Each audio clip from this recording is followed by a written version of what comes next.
السلام علیکم ورحمۃ اللہ وبرکاتہ جناب، دس از شجاعت برنی جناب۔ میں آج بہت ہی اہم ٹاپک پر بات کرنے آیا ہوں۔ میں جانتا ہوں کہ یہ ویڈیو بنانے میں مجھے کافی دیر ہو گئی، لیکن بنانے کا مقصد ابھی یہ ہے کہ میں دیکھنا یہ چاہ رہا تھا کہ کون کتنے مگرمچھ کے اور میڈک کے آنسو بہاتا ہے اور کون اس نیوز سے جو ہے لوگ اپنے یوٹیوب چینل کے جو ہے وہ ریٹنگز بڑھاتے ہیں۔ میں آج بات کرنے جا رہا ہوں جناب ڈاکٹر عامر لیاقت مرحوم کی۔ جناب میں بتاتا چلوں کہ یہ وہ واحد شخص ہے جنہوں نے پاکستان کے اندر ایک بہت بڑا نام بنایا اور 500 اہم ترین شخصیات میں ان کا نام جو ہے وہ منظر عام پر آیا، ڈاکٹر عامر لیاقت حسین کا۔ اچھا میں بتاتا چلوں آپ کو کہ دیکھیں اس وقت جو بھی ہوا جیسا بھی ہوا ہم سب کو پتا ہے، لیکن میں یہ بتاتا چلوں آپ کو کہ اس وقت جس طریقے سے وہاں عامر لیاقت حسین کے جنازے پر لوگ مگرمچھ کے آنسو بہا رہے تھے، اگر یہی لوگ عامر لیاقت سے ان کے انتقال سے پہلے یا ان کے مرڈر سے پہلے اگر وہ ملاقات کر لیتے تو میں یہ سمجھتا ہوں کہ یہ واقعہ نہیں ہوتا۔ لوگ اپنی عزتیں بچاتے جو ہے وہ گھوم رہے تھے کہ اگر ہم عامر لیاقت سے ملتے ہیں یا عامر لیاقت کے پاس جاتے ہیں تو ہمارا کوئی سکینڈل نہ کھڑا ہو جائے، کوئی ہماری نیوزیں نہ چلنا شروع ہو جائیں۔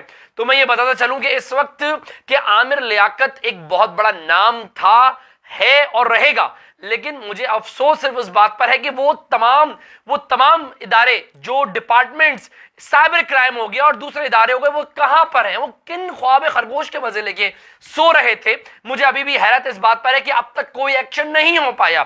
میں یہ جانتا ہوں کہ بیچ میں کافی ایسے بڑے لوگوں کی ویڈیو وائرل ہوئی اور وہ چھپ گئی اور اس پر ایکشن بھی فوراً لے لیا گیا۔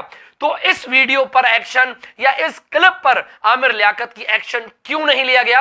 اور میں یہ بتاتا چلوں کہ یہ ویڈیو ایک چار دیواری کے اندر ویڈیو بنائی گئی اور یہ انہی کی ہمشیرہ نے بنائی ہوگی غالباً، لیکن یہ ویڈیو کیسے وائرل ہوئی؟ اور اگر یہ وائرل ہو گئی تو اسی وقت آپ نے جو ہے عامر لیاقت کے سپورٹ میں کھڑے ہو کر اس کے خلاف FIR لانچ ہونی چاہیے تھی، ہمارے اداروں کو حرکت میں آنا چاہیے تھا۔ ایسا کچھ نہیں ہوا۔ کیوں نہیں ہوا؟ سوالیہ نشان ہے۔ آگے بڑھتے ہیں جناب۔ ابھی پتا چلا کہ جب ان کا انتقال ہوا، انتقال سے جو نجی ہاسپٹل ہے انہوں نے کہا ہے کہ ان کی کچھ ہڈیاں ٹوٹی ہوئی ملی ہیں، اس کے باوجود جو ہے کسی قسم کا کوئی ایکشن نہیں لیا گیا۔ میں کسی کی سفارش نہیں کر رہا، میں کسی کے سپورٹ میں نہیں بول رہا، لیکن جو حقیقت ہے، سچ کو جاننا ہم سب کے لیے بہت ضروری ہے۔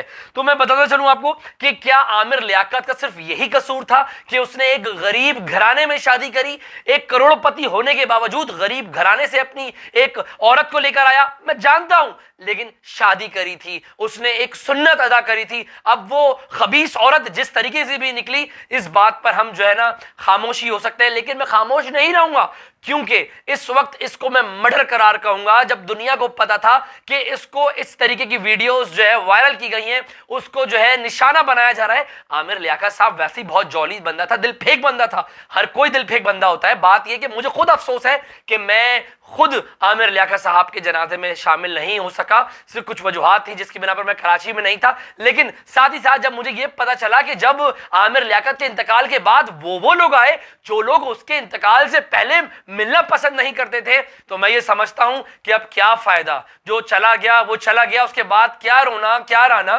میری صرف ویڈیو بنانے کا مقصد صرف یہ ہے کہ ان اداروں کو ایکشن میں آنا چاہیے تھا، ان اداروں کو کھڑے ہو کر عامر لیاقت کو سپورٹ کرنا چاہیے تھا۔ ٹھیک ہے، وہ ان کی چار دیواری کے معاملات تھے، وہ چار دیواری کے جو معاملات ہیں جو عزت پامال ہوئیں، کیوں ہوئیں، اس پر بڑا سوالیہ نشان ہے۔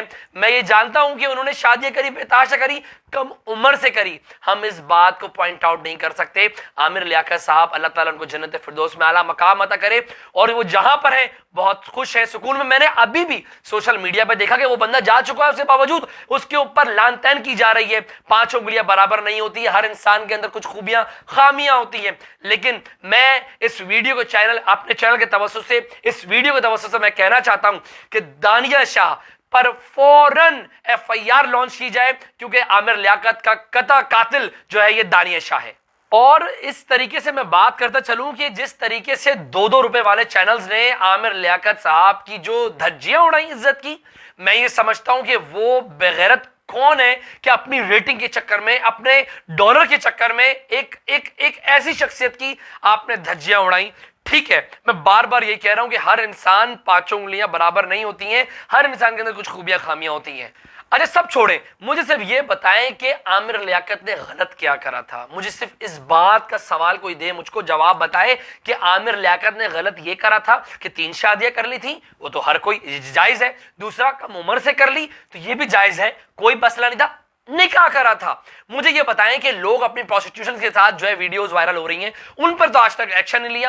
وجہ یہ ہے کہ اس نے اپنی بیوی کی حیثیت سے اس کے ساتھ تھا نا، جو بھی تھا وہ اس کا کردار تھا، جو بھی تھا وہ اس کا چار دیواری کی تقدس کو پامال کیا انہی کی، اپنے ہی گھر کی عورت نے۔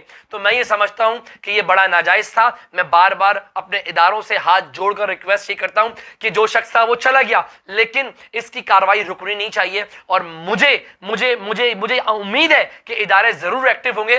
اب تو انتقال ہو گیا، وہ تو چلے گئے، لیکن یہ جو قاتل ہے دانیہ شاہ، میں کلیئر بولوں گا، کیونکہ جتنا ڈاکٹر عامر لیاقت کو ڈپریشن میں ڈالا، جس طریقے سے وہ ڈسٹرب ہو گئے تھے اپنی لائف میں، تو وہ کون تھا؟ وہ دانیہ شاہ تھی۔ اس نے جس طرح اپنے کروڑوں روپے کے تقاضے کرے، جس طریقے سے اس نے باتیں کری، کوئی دودھ کا دھلا نہیں ہے۔ ہر بندہ اپنے اپنے جگہ پر کوئی نہ کوئی غلط کام کر کر باہر آیا ہے، لیکن جس طریقے سے عامر لیاقت کے ساتھ زیادتی ہوئی ہے، میں اس زیادتی میں پرزور مذمت کرتا ہوں۔ اللہ تعالیٰ کو جنت میں اعلیٰ مقام عطا کرے، اور میں اداروں سے کہتا ہوں کہ دانیہ شاہ کو اریسٹ کیا جائے جلد سے جلد۔